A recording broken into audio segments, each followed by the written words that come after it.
Good morning विद्यार्थी मित्रों। कक्षा 11 विषय भूगोल पाठ 11 वातावरण की वाष्प। पिछले वीडियो में हम लोगों ने वर्षा के बारे में बात की थी। यहाँ पर जलीय वर्षा के प्रकार के बारे में हम पढ़ेंगे।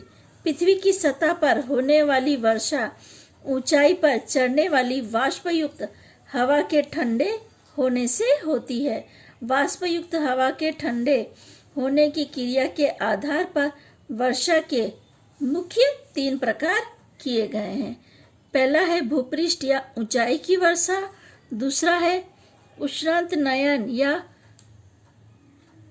संवहनिक वर्षा और तीसरा है चक्रवातीय वर्षा। पहले हम लोग भूपृष्ठ या ऊंचाई की वर्षा के बारे में पढ़ेंगे।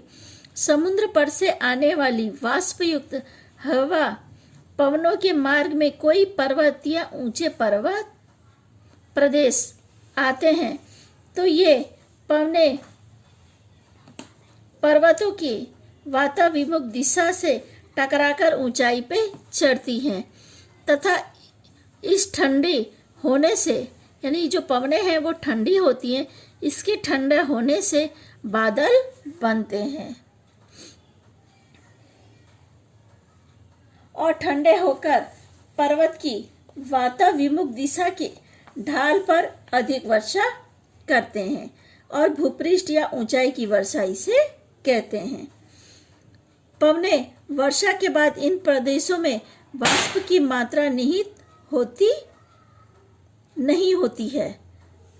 पर्वतों को पार करके ये पवने वाताभिमुख दिशा में नीचे उतरती हैं तथा पवनों पर हवा का दबाव बढ़ता है और वह गर्म हो जाती हैं, जिसके कारण पवनों की वाताभिमुख दिशा में कम वर्षा होती है, जिसके कारण पर्वत की वाताभिमुख दिशा में कम वर्षा देखने को मिलती है। पर्वत की इस कम वर्षा वाली दिशा को वर्षा छाया या वृष्टीय छाया प्रदेश के नाम से जानते हैं, क्योंकि यहाँ पर कम वर्षा होती है। पर्वत के वाताभिमुख दिशा में अधिक वर्षा और पीछे के भाग में कम वर्षा होती है, जिसकी वजह से इसे छाया के प्रदेश के नाम से जानते हैं।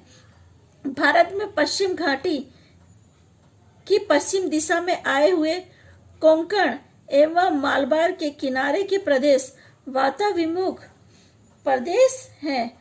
वहाँ वर्षा अधिक होती है, जबकि पश्चिम घाटी के पूर्व दिशा में आए हुए दक्कड़ का पठार वाताभिमुख प्रदेश है, जिसमें वहाँ कम वर्षा देखने को मिलती है।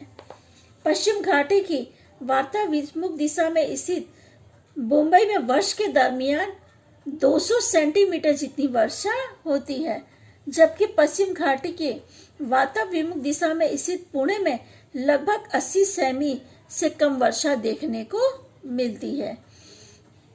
यानी एक जगह हम ज्यादा वर्षा देखते हैं जो पर्वत की वाताभिमुख दिशा है, और जो पश्चिम घाटी की वाताभिमुख दिशा में स्थित पुणे है जहाँ वहां पे देखो 80 सेमी से भी कम बरसात होती है। एक जगह 200 सेमी बरसात होती है और एक जगह 80 सेमी जितनी वर्षा होती है। यानी एक ही स्थल पे अलग अलग वर्षा देखने को मिलती है, या थोड़ी थोड़ी दूरी पर हमें वर्षा का प्रमाण अलग अलग देखने को मिलता है। उष्णायंत की वर्षा।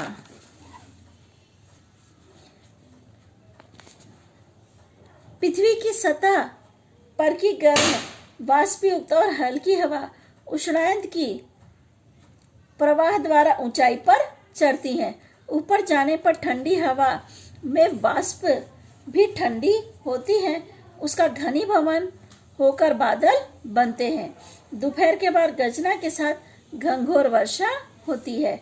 इस प्रकार की वर्षा को उष्णायंत की वर्षा कहते हैं। ये वर्षा मूसलाधार रूप से होने के कारण इसमें जमीन पर बड़े पैमाने पर कटाव होता है, यानी ये वर्षा तेजी से होती है। उष्णायन की जो वर्षा होती है वो घनीभवन होने के साथ तेज बरसात के साथ बरसात देखने को मिलती है, जिसकी वजह से जमीन का कटाव भी होता है। साथ में ही वर्षा का पानी जमीन में उतरने के बदले बह जाने के कारण खेती के विकास के लिए कम उपयोगी है। तीसरा हमारा है चक्रवातीय वर्षा। गर्म एवं ठंडी हवा के विपुल मात्रा जहां एक दूसरे से मिलती है, वहां पर स्पर्श सतह के साथ चक्रवात उत्पन्न होता है। चक्रवात के मध्य भाग में हवा का दबाव हल्का और चारों तरफ हवा का दबाव अधिक देखने को मिलता है। यानी कहने का अर्थ है कि चारों तरफ आए हुए भारी दबाव चक्रवात के केंद्र की ओर वेग के साथ आती है। पृथ्वी की परिभ्रमण गति के कारण यह गर्म हवा घूमते हुए ऊंचाई पर चढ़ती है तथा ऊंचाई पर की ठंडी के कारण वाष्प ठंडी पड़ती है। इसके बाद घनीभवन होता है। अंत में चक्रवात के मध्य में एवं आसपास खूब अच्छी वर्षा होती है, जिसे चक्रवातीय वर्षा के नाम से जानते हैं।